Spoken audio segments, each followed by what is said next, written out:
Recording. Hi there. Hello, everyone. My name is George DeVette. I am the founder and co-CEO, along with Tiffany Ferris of Palantir.net. So for those of you who might not be familiar, we're a digital consultancy of just under 50 people.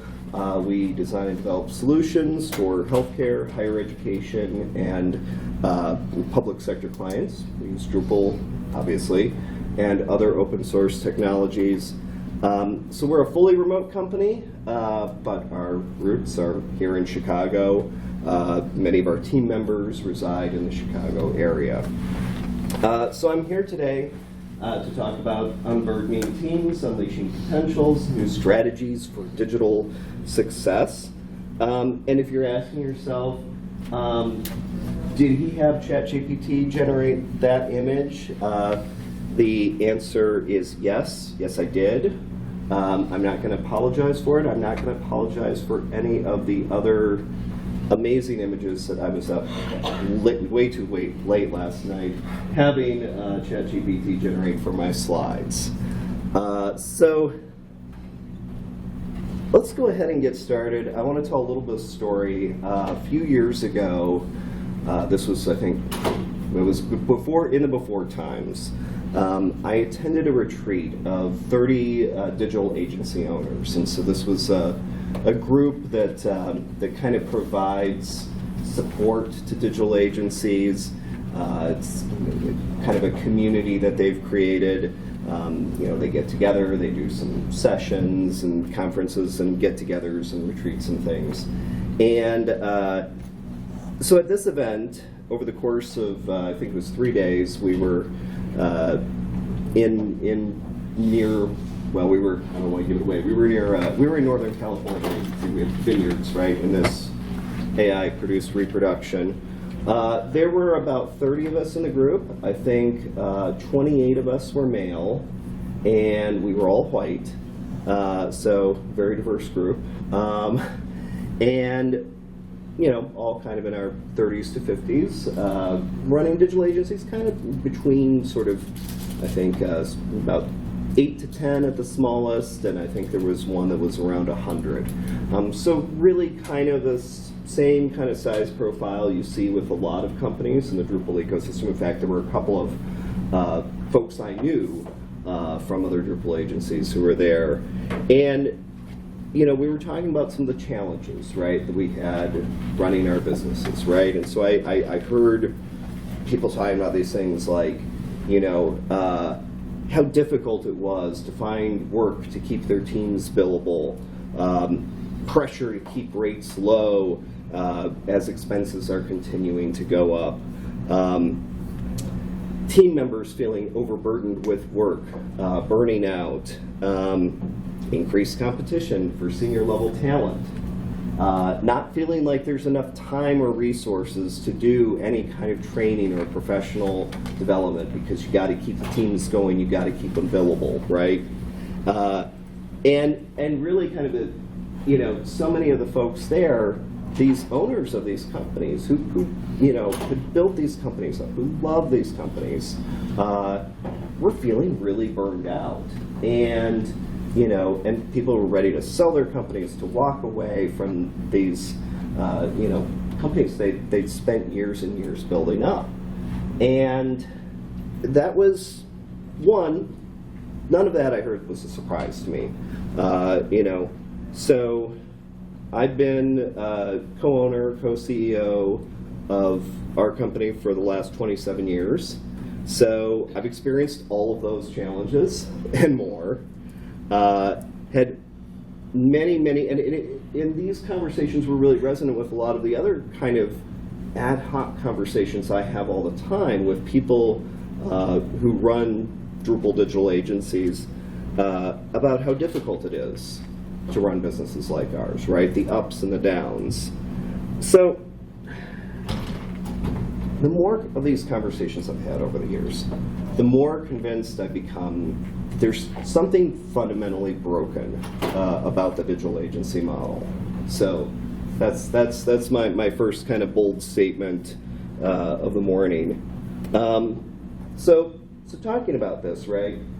you know, it feels like we are in many times a race to the bottom, right?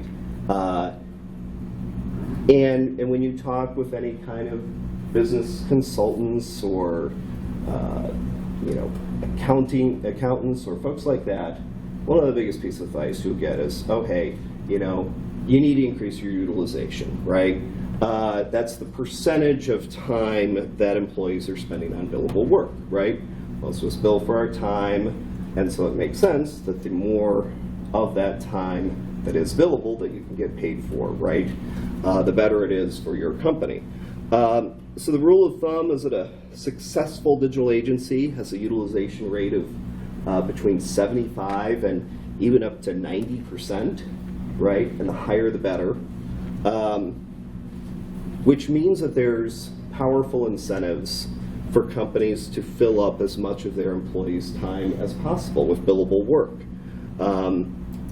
So I don't know about anyone else, but if you're spending 90% of your time on billable work, that leaves very, very little time for anything else that you might do in the course of your work, right? Let alone things like professional development, growth, learning, things like that. And especially if you're a smaller company, right, and you're working with smaller clients, in order to fill someone's time with that much billable work, you might have to put them on as many as half a dozen projects at a time, right? And if you think about it, the kind of the churn, right, that you have to deal with, the mental shifting that you have to go, if you're working on 6 different projects at the same time, if you're basically running a ticket jockey on all those projects, it is the ability to transition is really difficult, and that again contributes to burnout. So that's one problem. Another approach is you replace more expensive full-time employees with contractors, and particularly if they're located outside the United States, their hourly rate is usually much lower. You don't have to worry about health insurance. You don't have to worry about benefits, all of those kinds of things that add complexity and overhead. But of course, unless they're fully embedded members of your team, working with those folks is going to require more management. And that's where we kind of get to the third part of it, right? Is that especially as your company grows, right? If you're a very small company, if you're half a dozen people or less than a dozen even, you don't really need management, right? You're small enough that you're kind of a single team, you can figure out what to do fairly easily. As you grow, there's increasing pressure to bring in managers, to bring in people to help direct the work, right? And those folks are incentivized to increase productivity, to find efficiencies wherever they can, right? Which means that, even if they don't want to, they're going to be gravitating toward easy short-term wins, right? They're not necessarily going to be thinking about long-term sustainability, right? So my point is that when all of us are doing this, it very swiftly becomes a race to the bottom. And it compounds all of those pressures that I talked about in the previous slide. Another challenge when you have a hyper-optimized business model, right, is that it makes companies more fragile and more vulnerable to changes in market conditions, right? Now, if you were doing Drupal back in 2013 or 2014, when Drupal 7 was at its stride, you were on easy street because there was far more work. There were people just knocking on your door to build sites, and it was great. And then 2015 came along, and everyone knew that Drupal 8 was going to be coming out at the end of the year or in a few months, and it didn't make sense to invest in a brand new Drupal 7 project, right? So a lot of people delayed their projects. They delayed them for a year or 2 years, right? And the market completely dried up, for those who may remember from that time. So, so that was a decade ago. In more recent years, right, we've seen disruptions due to the pandemic. We've seen fears about inflation impacting how clients spend their money. We've seen profitable tech companies laying off people just to juice up their stock prices, and countless other factors, right? So there's one agency I'm aware of that spent 2 years acquiring companies, going on this big growth spree, and only then to have multiple rounds of layoffs, right? And so they're actually the same size now, or maybe even a little bit smaller than they were before they started going on this process. And if you think about that, right, there's real consequences, right? I mean, there's direct consequences for the people who lose their jobs, but there's also consequences for the organizations. You have lost institutional knowledge. You have pressure on those who are left behind and have to hold the bag. And no matter how well planned they are, layoffs always lead to a decline in morale. They always lead to more people leaving the company. And those people who aren't laid off and who leave, a lot of them are probably people you wanted to keep around, right? And it takes a tremendous amount of physical and emotional energy to rebuild a company after layoffs, right? I get it, I understand. In some cases, it's an opportunity. You can start with a fresh slate, rebuild better than you were before, but it's a really painful way to get there. I have no idea what that bear is about, by the way. You're in Chicago. We are in Chicago, but he's a weirdly amorphous. Camel. Yeah, very strange. Bear designed by committee. Yeah. So, all right. So I've just spent a couple slides doing a lot of doom and gloom, right? So, how do we affect lasting change, right? Where do we start, right? How do we make our companies more sustainable, more robust, right?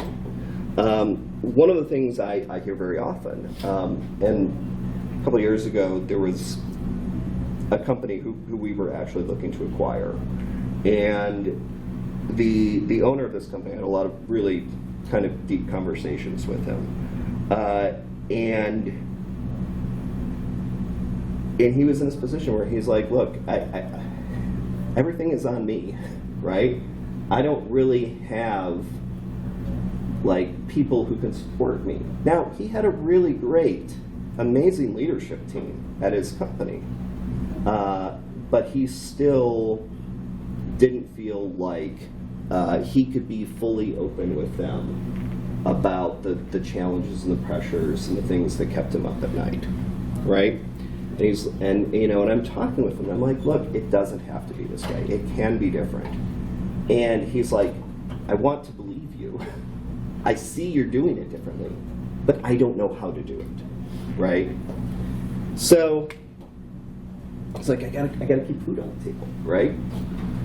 So I appreciate that a lot, because for many, many years, I thought it was true. I thought that there was one way to run a business as well, and if there were problems, it was because we just didn't have the right structure, right? We needed to kind of tweak some things or optimize some things, right?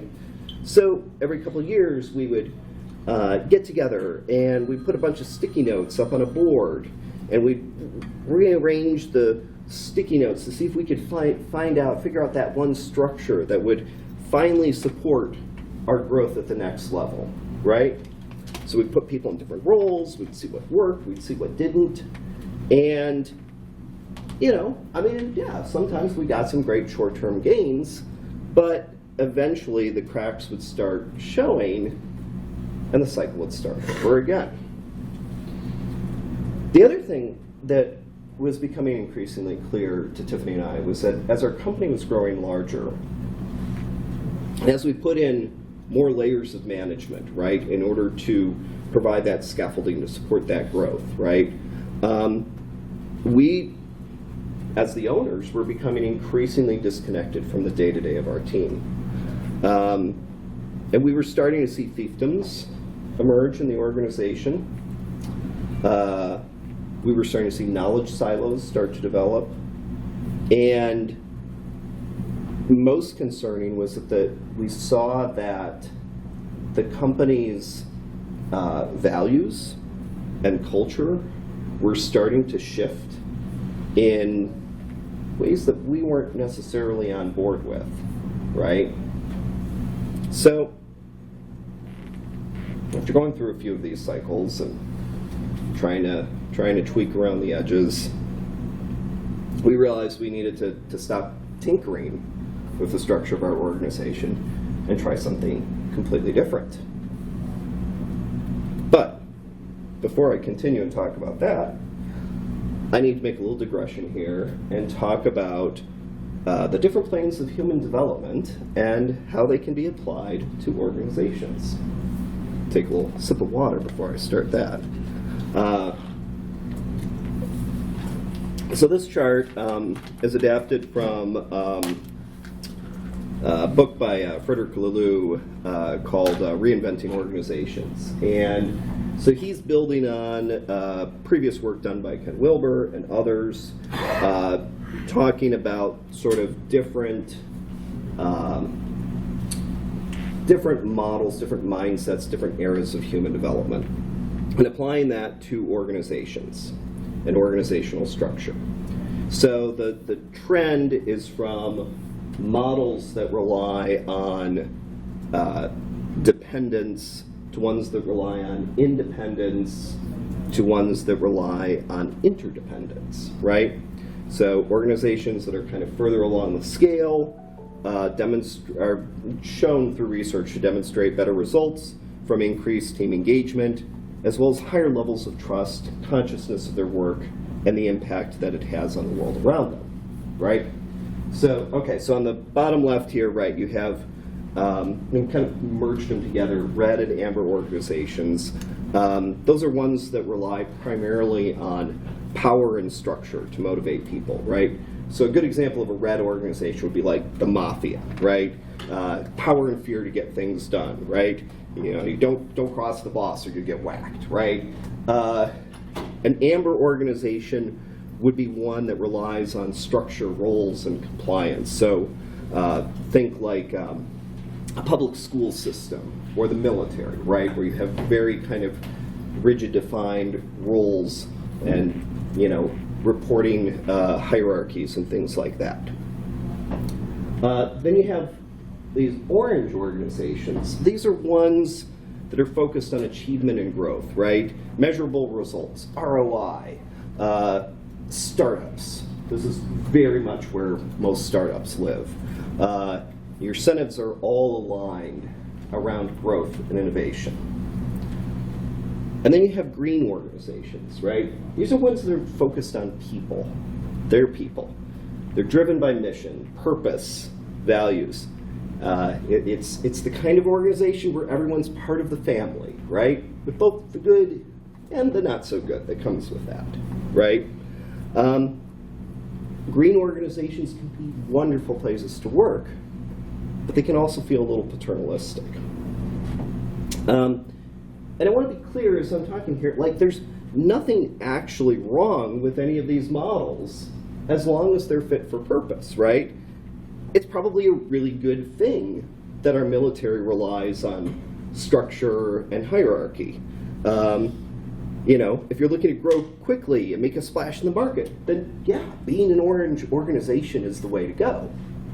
And my observation is that most of the digital agencies in the Drupal ecosystem really kind of live in this kind of orange and green place, right? And to be clear, like no organization is like fully one color or another. Everyone's kind of a mix, right? But what I see is that, you have a lot of companies in the Drupal ecosystem. A lot of them are really focused on their people. They're focused on their values. They're also focused a little bit on achievement as well, right? I mean, that's natural. That makes sense. So, back to our story. So at Palantir, we were kind of that same way, living in that orange-green space for a really long time. And, and we could have stayed there, right? We could have really kind of doubled down and becoming like as green an organization as we could. But as I said before, even though, we were officially recognized as a great place to work and all of this stuff, the company was moving in directions that we didn't feel great about. And we didn't have a great way to talk about it, right? Our managers didn't see the same problems that we did. And they didn't want us to bring them directly to the team. God, no, right? So something needed to change. And if I'm being really honest, right, at this point, after doing the same thing for our entire adult lives, right, at that point we're about 20 years into the 27 years that Palantir's been in business, we were both ready to do something a little different. So we wanted to build an organization that was human-centered, but that didn't require individuals to sacrifice themselves to the whole. We wanted to build a company that was designed to meet the needs of today, but also be able to scale to meet the needs of tomorrow. We wanted to be a true learner organization where professional development is something that happens as a natural part of your work, right? Is not something that gets pushed to the side when things get busy.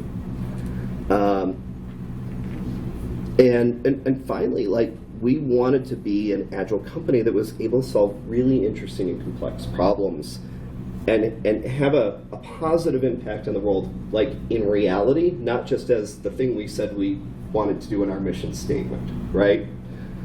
So that led us to the last type of organization on this chart, the teal organization. So in this model, the company doesn't have a traditional hierarchy. Instead, it operates more like kind of a living organism where the different parts all work together without requiring a high degree of centralized control. When you hear people talking about self-managing or self-organizing companies, this is what they're talking about. And we were really drawn to this because what we were starting to see is that most hierarchies, because again you're kind of trying to reduce everything down, right? They're not well equipped to handle truly complex problems. There's, again, I mentioned before, a ton of research that organizations that operate in this way are stronger, they're more stable, and they have better results in higher employee satisfaction than traditional companies in their sectors. So, starting on this journey, trying to make this leap, was a little bit scary. We didn't know if it would work, but we knew it was what we needed to do. So, now I want to give Tiffany a lot of credit here for the principles that she came up with as we embarked on this redesign in earnest in 2018. So we wanted to make sure, again, one, that we weren't just addressing the surface layer issues, the things that we could see, but actually taking the time to understand and address the root problems that we faced. As I said earlier, we wanted to design something that both worked for the needs that we had now, but were able to scale to meet our needs in the future. And finally, Tiffany's a bit of a martial arts fan. So we adopted this Bruce Lee quote about adapting what is useful, rejecting what is useless, and then adding what is specifically your own, right? So there's a lot of self-organizing models out there, right, that we could have just like picked up wholesale, you know, like holacracy. But we wanted to build something that was uniquely suited to meet the needs of our organization and its culture. So we did a lot of research. We talked with a lot of experts as we began our journey. And in fact, we're still doing research and we're still talking with experts today, now, you know, six years later. One of the things we knew for sure is that we wanted to embrace Agile, which, to be clear, I'm not saying that use Scrum for everything. It means adopting the values that are expressed way back in that original Agile manifesto and the mindset that they come from, right? Valuing individuals and interactions over processes and tools, working software over comprehensive documentation, customer collaboration over contract negotiation, and responding to change over following a plan. And if you read the Agile Manifesto, they'll say it's not that those other things aren't important.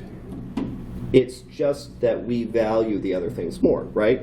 Like contract negotiation is important, right? But what's more important is that you are collaborating with your customer to actually build the product that they need, as opposed to the product that is outlined in the contract spec, right? That's what that means. So,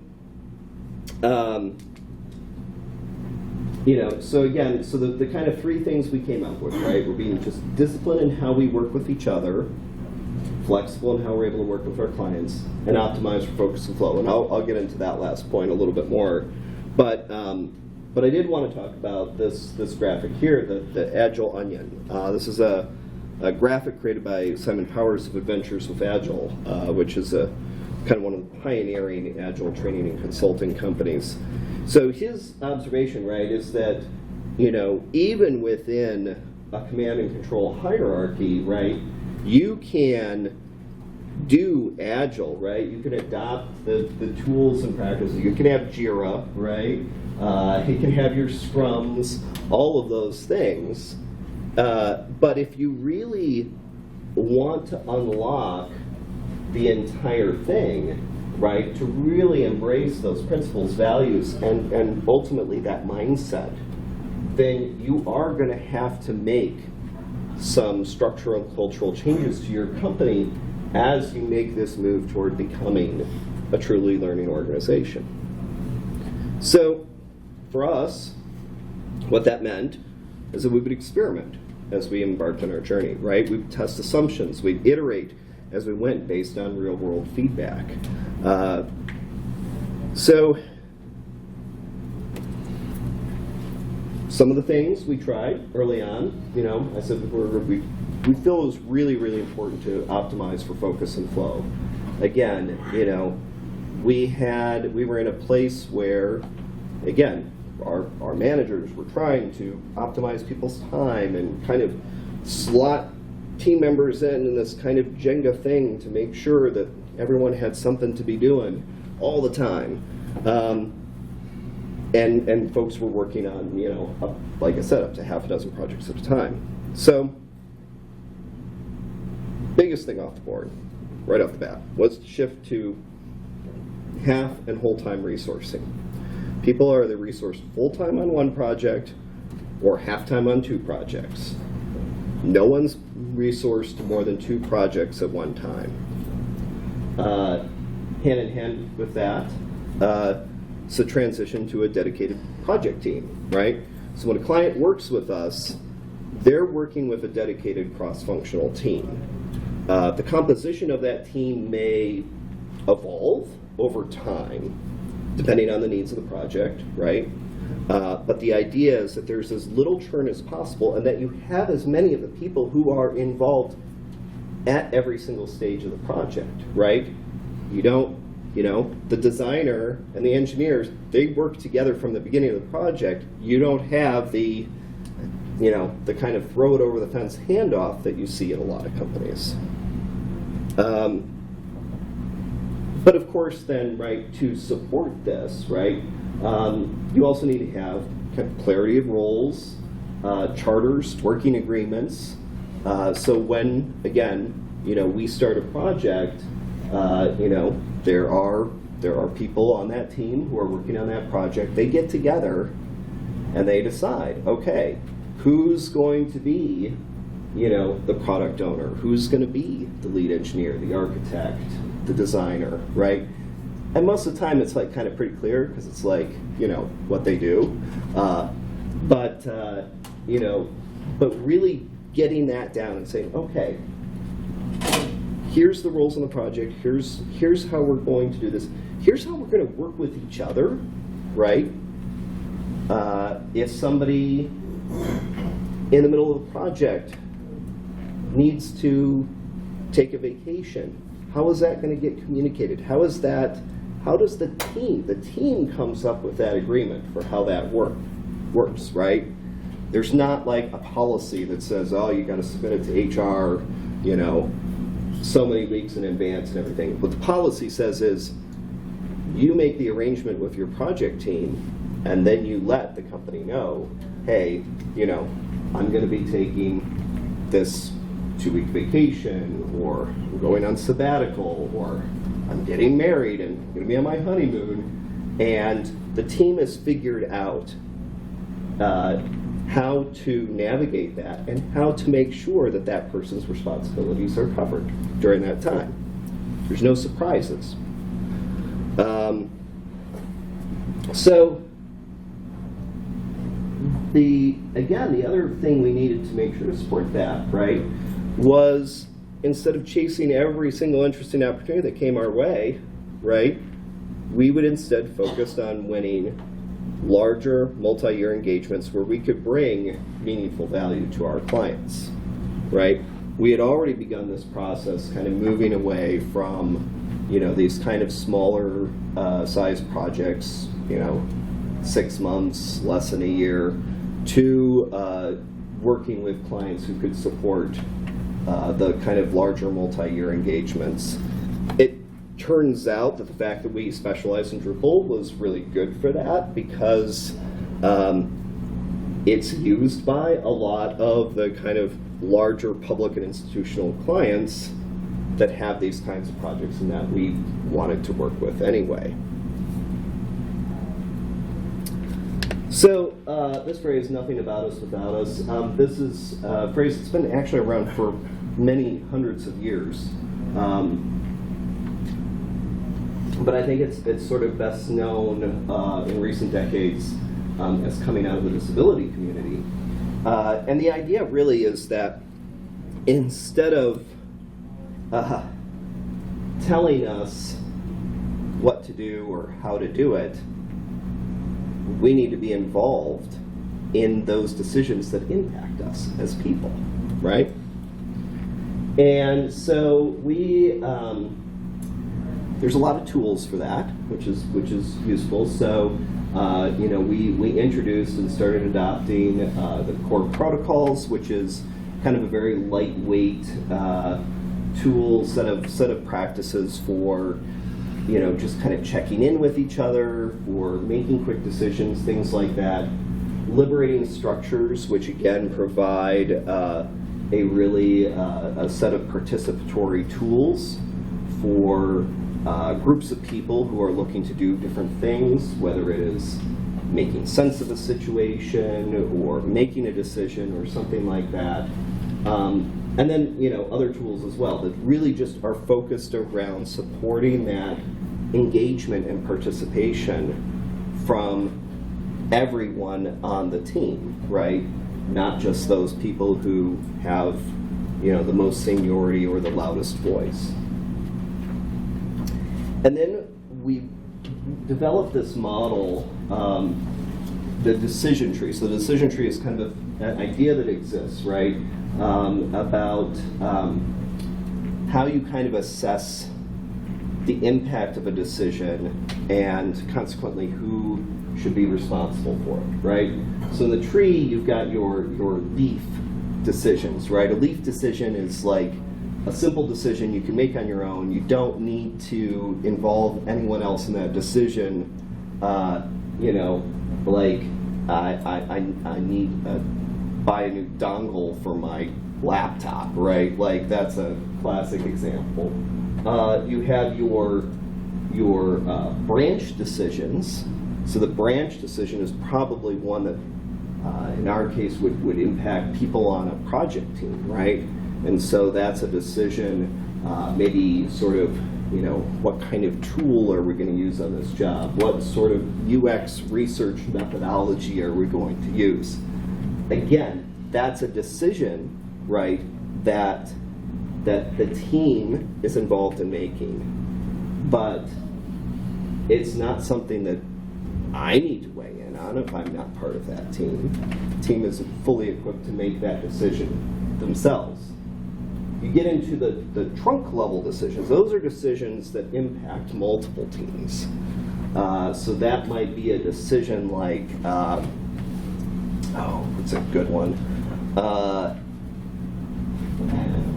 Whether we use Confluence to store our project information, right, or client information, right? Like that's something that's going to impact multiple teams because it impacts how teams share knowledge and information with everyone. And so in that decision, you're going to want to have people from multiple teams getting together to make that decision. And then you've got the root decisions, right? These are the decisions that have an entire company-wide impact, right? So if you, you know, you want to be really careful with these decisions because if you know, destroy the roots of the tree, the whole thing is going to die, right?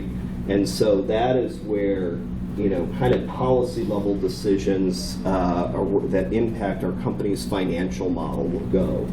And those are ones where you not only want the people from the different teams, the people from the trunk involved, but you know, this is where Tiffany and I are part of the decision-making process.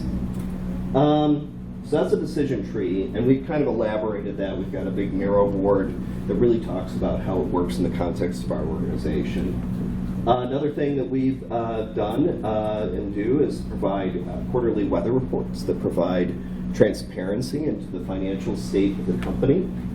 We've been doing those for a few years now, and you know, we're really clear, like, yeah, here's how much we're making, here's what our, you know, profit margin is, here's what our cash reserves look like, all of that. And you know, and when there is a change, it's like, here's why that's happening, here's what we're seeing, right? One of the things we're starting to do now is introduce those at the project level. So project level teams will have transparency into how their project is doing and how they're you know, doing at a financial level. And that, you know, we're working on introducing that in a way that doesn't like scare the bejesus out of them, but gives them the context that they need to understand. It's like, okay, maybe our team is too big, you know, maybe we have too many senior level people on our team and we need to supplement with some junior level folks because otherwise we're billing too high, right? Again, involving the team in that decision that impacts them. And then, you know, one of the things that we did last year was beautiful. We had a retreat, our first in-person retreat in 4 years last summer. And I mean, we had, I think half of our team had never met in person at that point. And in the past, we would have had this thing where we would have had a committee that would have been responsible for organizing the retreat and getting the content together and finding the speakers and doing all that stuff. Instead, we use a technique called open space technology. Some of you might be familiar with it. You know, it's comes, a lot of unconferences use it. So we used that for our retreat. We had an amazing facilitator working with us, Lisa Adkins, who's well known in the Agile coaching community and has also been working with us through Greater Than Collective. And it was great. We had conversations about things at that retreat that I would have never thought in a million years we would be talking about openly as a company. And so, again, that is people, bringing their own knowledge, their experience, their expertise, and getting people together to talk about it. All right, I'm keeping an eye on time here, so I want to have a little bit of time. I suspect there might be some Q&A. I'm hoping there's some Q&A. Another thing we did is that we focused on was self-directed career growth and development, right? So we don't have managers at Palantir. So you're like, well, so how do you evaluate team members? How do you decide who gets a promotion? How does someone's career growth managed and developed, right? So we have what we call a pod team, that's professional organizational development team, that's made up of 2 other people that they work with to provide peer coaching to help them identify their performance growth and professional development goals. The way this works is that, and I've got a pod myself, right? So I will have, a one-on-one meeting with, my pod representatives, every few weeks, and then all 3 of us will get together at least once a quarter, and we'll talk about how the last quarter has been, what we've been working on, what I'm interested in working on in the next quarter, right? And how I'm going to get there. And I have these other peer coaches who are able to, in a very psychologically safe way, help me identify that and help me identify those goals, help me identify how I'm going to get there, right? The other thing we did is we introduced leveled salaries, right, that provide equal pay for equal responsibilities regardless of tenure or past experience, right? And so, and I'll talk a little bit about how we kind of determine where folks are on that level, but essentially the idea is that you work at the level of responsibility that you're comfortable with, that you want to be working at. And if you stay at that level, it's okay, because we build in a salary increase every year. So you're not getting left behind, and you don't have to seek a promotion and take on more responsibility. If you're happy being, someone who's a front-end developer at a particular level, and you want to be at that level for 8 or 9 years, it's okay. You're going to do fine. You're going to continue to have your salary increase every year. You don't have to get a promotion to do it. And so then the question is, okay, well, maybe I do want to take on more. Maybe I do want a promotion, right? So how do I know how to do that? How do I know what level I'm at? How do I know what level, how to get to the next level? So we have this role-based structure. It's actually available online. I should have provided a link to it. But it identifies demonstrated behaviors that are expected sort of at each level, right? And so those are because we prioritize kind of T-shaped skills. So we have skills that are specific to the discipline that you're in, right? So if you are a front-end developer, these are kinds of things that we expect you to be doing at each level in that part of the T. And then we also have what we call these systems and consulting skills, and those are universal for every role. And those are really focused around things like how you work with other people, how you provide mentorship, whether you participate in sales and business, how well you understand complexity, right? So we have each of those, and each of those, all of those individual things are then on a scale of 1 to 5, and then there's a formula that basically you plug in, and it tells you sort of what level you're at, right?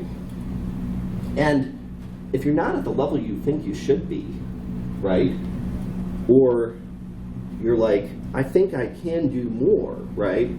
Well, then the promotion process, again, is one that's self-directed.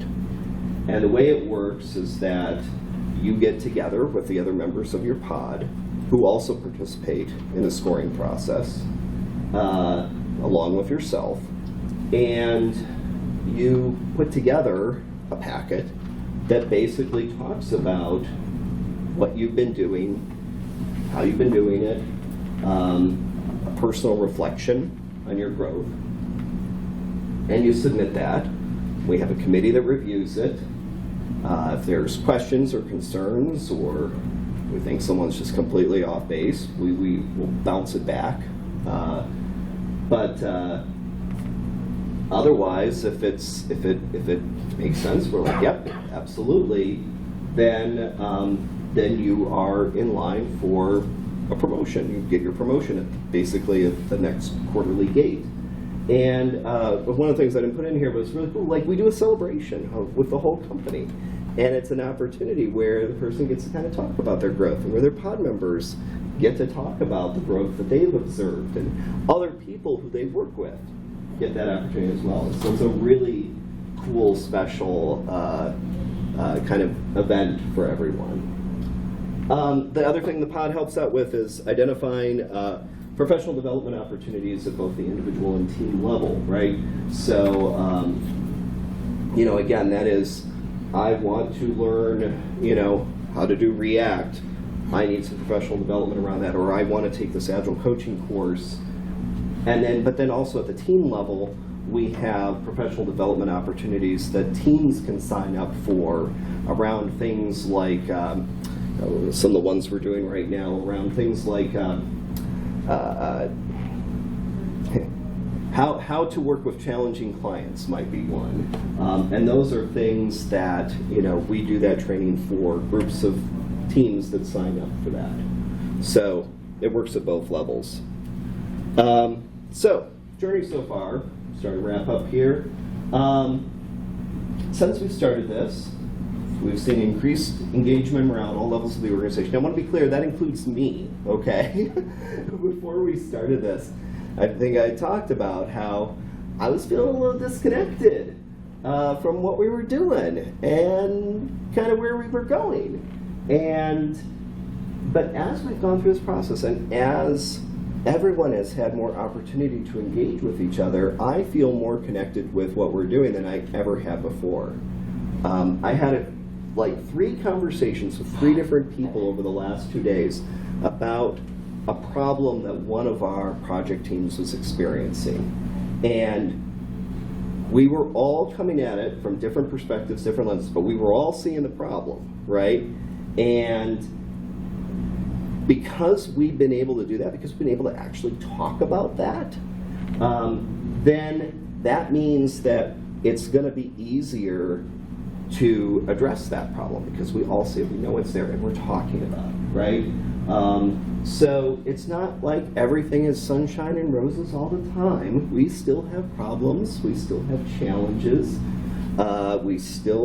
people still get in conflict with each other. This is kind of how humans work, but we're able to surface those issues, we're able to talk about them, and we're able to address them in a more open and transparent and positive way than letting them fester until somebody blows up and, the people end up getting fired, right? Something I'm very proud of, we've increased the overall diversity of our team. And part of that is the way we've approached the hiring process, but I think it is also, we're seeing people referring other folks to join our team who understand that it is a place that is supportive of people with all kinds of different backgrounds, experiences, and needs. We learned how to develop junior talent. This is a big deal in Drupal, guys. There's a lot of competition for senior level developers, but there's relatively little attention paid to kind of growing junior level talent. So we have this really great program where we identify folks, we put them through Mike Anello's Drupal Career Online course, we start them out with a paid internship, and then we bring them on as junior developers. And some of those folks are pretty amazing, I'll tell you. So that's a really, like, anyone interval, like, figuring out how to do that, how to grow talent instead of just acquire it, is huge. We're working on big impactful projects to positively impact people's lives, like for real, which is amazing. And, you know, I mean, I'd be remiss if I didn't say, we also have some of the highest revenues, we have the highest revenues and cash reserves in our 27-year history as an organization, right? And we're only just getting started. When I showed that graph before, like, we are not in the teal yet, okay? We are getting there. We're in kind of that liminal space in between. There's still some green, there's still some orange in our company, but the overall journey is one that's, you know, progressing, I think, pretty well. So, all right, what does your organization need to do this? Sense of curiosity, an abundance mindset. We can do this, not I don't know how we can do this, or we don't have time to do this, or we don't have enough money to do this. We can figure out how to do this. A willingness to let go old ways, even if they've served you well in the past. And this has probably been, as we've gone through this journey, been the place where we've had the most tension. People who are really attached to particular roles that are no longer necessary, or particular ways of doing things, because they're like, well, that worked well, and it's like, yes, for the old us, but this is the new us. And so being willing to let go old ways, to make that transition, for example, from being a manager to being a coach, that can be hard. But if you can make that transition, if you have that flexible mindset, that's key. Leadership team that's fully on board. If even one person on your leadership team is not convinced of this, it's probably not going to work. Again, I talked about the organization that we almost acquired a couple of years ago. They had a great leadership team that was largely, but not completely, on board with becoming part of our organization and adopting our ways of working. And that's why it didn't happen, right? Because we knew, all of us knew, that if they weren't fully committed to this, we were going to have resistance. We were going to have folks trying to undermine it every step of the way. So yeah, be on board. Have faith in your team. My experience is that most people are really looking for these opportunities to try new things, to be asked to help instead of told what to do. And that, again, like, you may not see it now. I have been pleasantly surprised so many times by just how different folks in our team have risen to meet the new challenges, to try new things. Really good outside perspectives.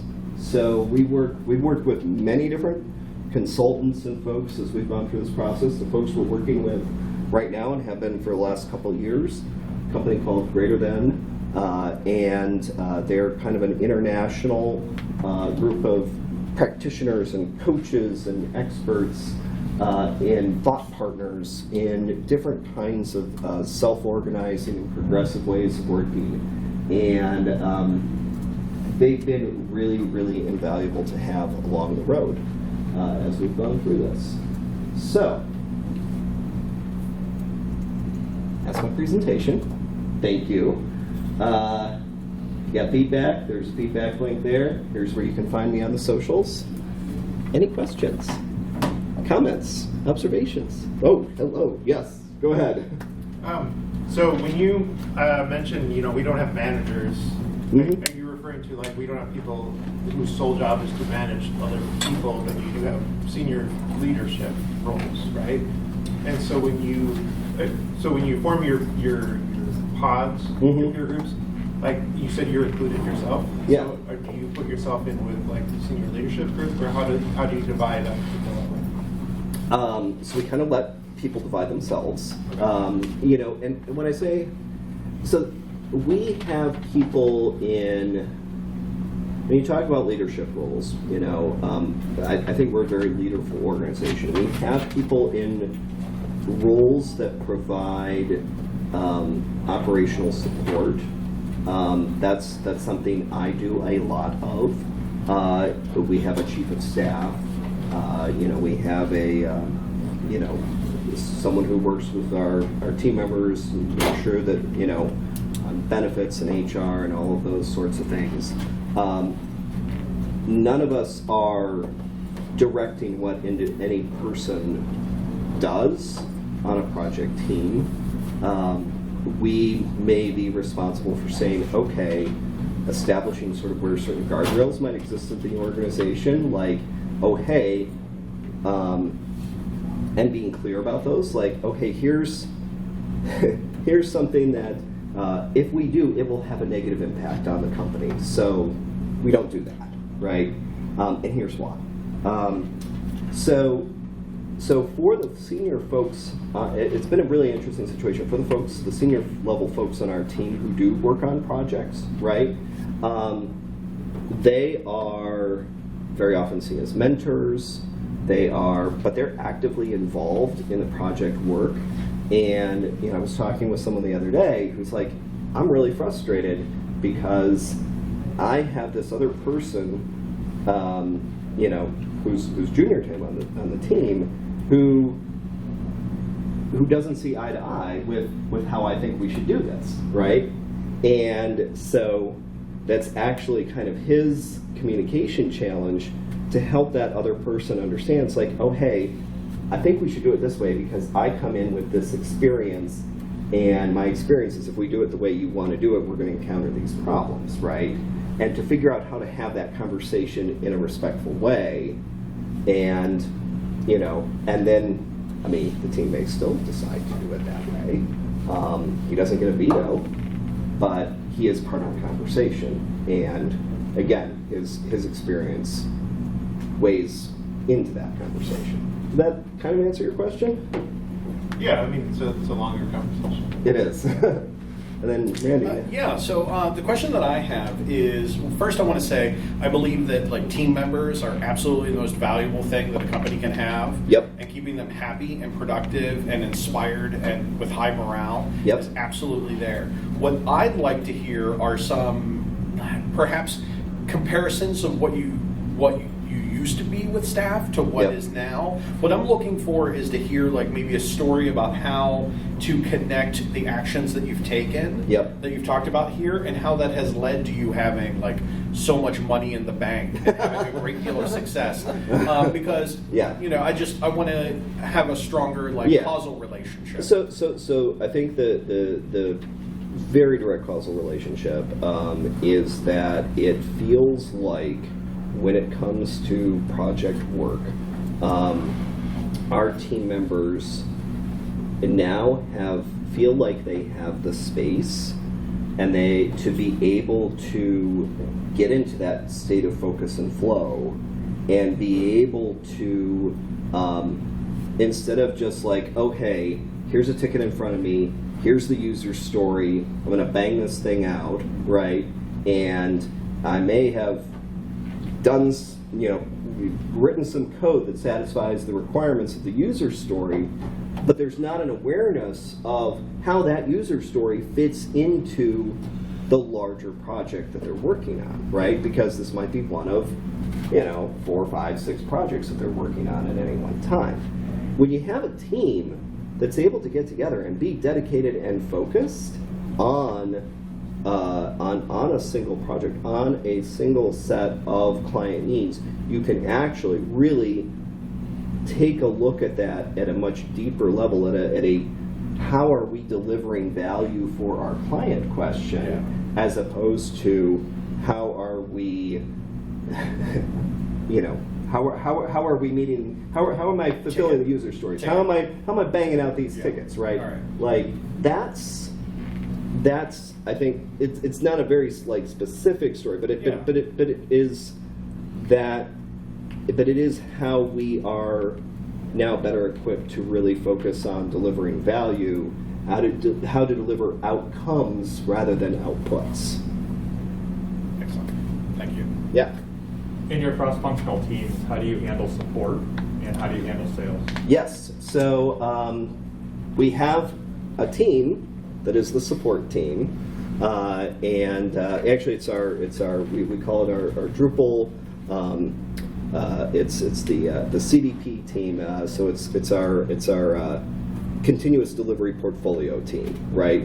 So they provide support services, but they also are providing ongoing, they're strategic partners to our clients. They're providing ongoing strategic services. And so, so that team's portfolio is treated as a single project. And they've done some really clever things within that team to make sure that they're not jumping back and forth between different clients in that portfolio all the time, that they're able to focus on one client at a time, that they're able to be really careful and strategic about how they engage with those clients. And so, yeah, so we have, we might have Project A team, Project B team, Project C team, and then we have the continuous delivery portfolio team who is handling the needs of those clients who we're not, building things for actively at the time. Now, actually, that team can actually handle build projects as well, so that sometimes happens. Sales, so that is, so we have a dedicated group of folks who are in that, really what we call it, it's that new business client engagement role, right? And so they're working directly with individual project teams. We also have on each team, there's a role called the scout. And the role of the scout is to figure out what's the next thing my team's going to be working on after the project I'm on is done, right?